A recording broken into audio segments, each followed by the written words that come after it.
I'm a Latino, and this is how I feel about ICE raids. You know why? Scratch that, because it doesn't matter how I feel about it. What matters is that I'm a law-abiding citizen, American citizen, before being a Latino. And that's the pledge I was willing to do in order to become an American citizen. Because many of you are bringing a moral argument to a legal one, when morally, I might say you're right, but legally, you are completely wrong. And legally, in this country, will always supersede any moral arguments you can make. It's disappointing seeing Latin Americans impeding ICE agents' job, born or naturalized. If you're an American of Latin American descent and you were born in this country and you're impeding ICE agents' job, shame on you, because you're trying to relate to another country by genetics instead of relating to your own countrymen by birth. And if you're a naturalized citizen and you're doing this, shame on you even more.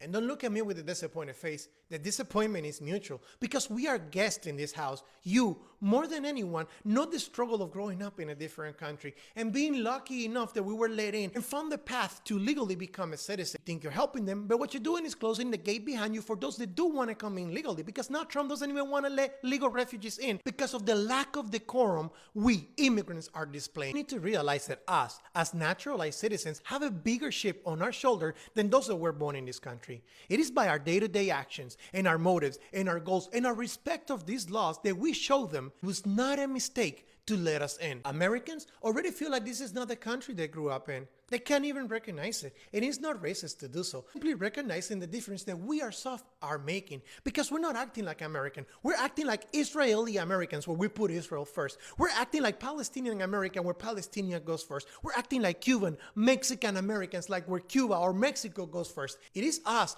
by our actions, who are making this distinction. As we're teaching our kids a diluted patriotism and their dual citizenship, it's showing in our society. All my life I wanted to be an American, and now that I get to be one, I'm not going to pretend like it is not a big deal.